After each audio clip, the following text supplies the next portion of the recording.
Hey guys, I just wanted to make a short video about the recent Akali changes that came up in patch 9.18.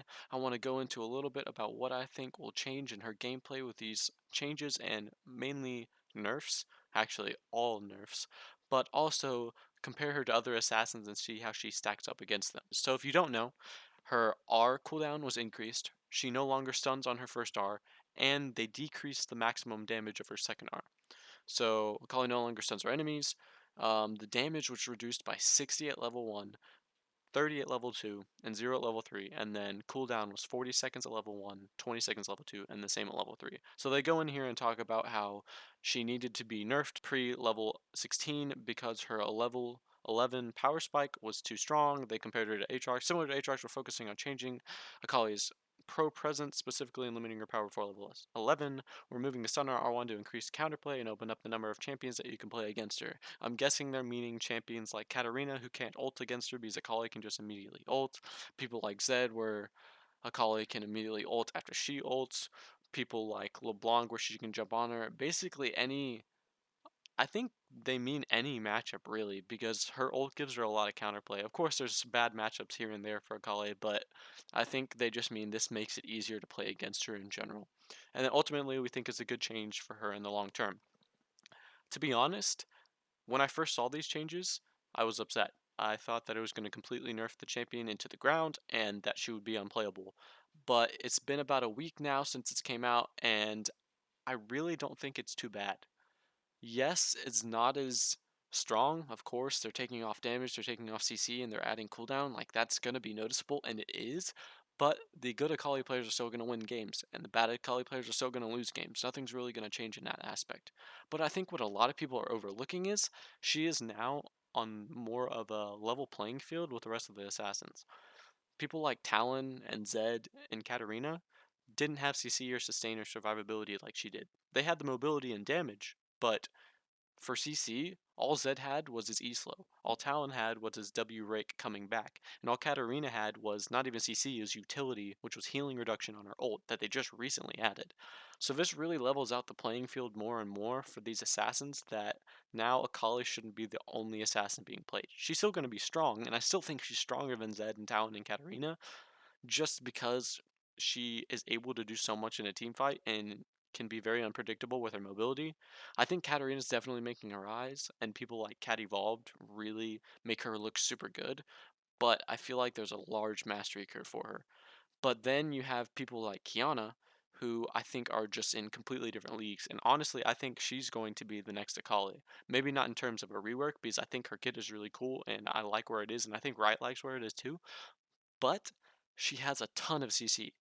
You're able to root with your Q if you have River, and your ult is a massive AoE stun that completely controls team fights. Plus, you have the mobility of the other carries, and you have invisibility from your Bush Q.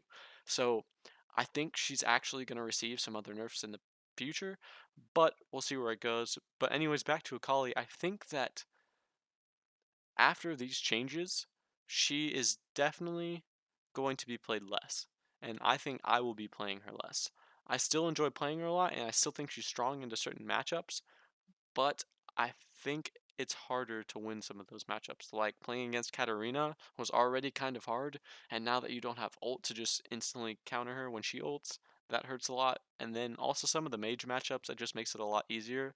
But honestly, the damage reduction and the cooldown, the damage, I haven't noticed too much, to be honest. Like, I've definitely noticed that it's less, but what's really hitting me is the R1 stun.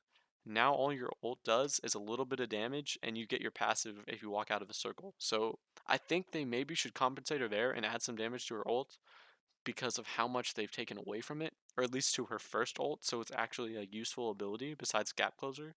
And then second, the cooldown just hurts a lot. I mean, I think it's probably what they should do, but I do think I'm going to start trying some cooldown reduction builds to get that ult on a lower cooldown, because all the builds people go right now are Hextech Gunblade, Zanyas, Morellos, Void Staff, Decap, Sork Shoes. None of that at all, besides Zanya's, has cooldown reduction in it. So maybe focusing on some more cooldown reduction oriented builds and trying to throw that in there here and there will help out a lot. And I'm going to continue to try to test that. But until I know further, I think that should be the way to go, but we'll see. Anyways, thank you so much for watching the video. If you'd like to subscribe, that would be great. If not, I totally understand.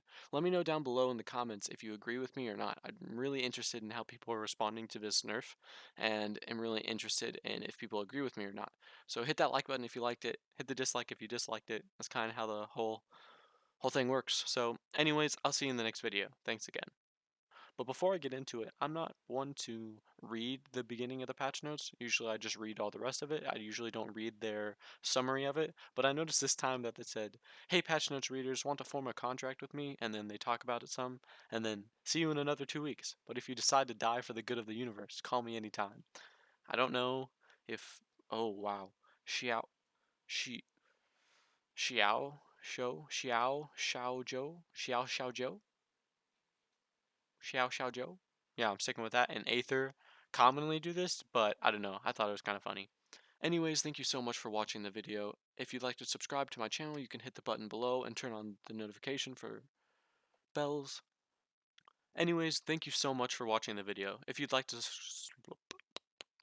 Anyways, thank you so much for being here. Please subscribe to the channel if you'd like to. If not, I totally understand. Also, hit that like button if you like the button.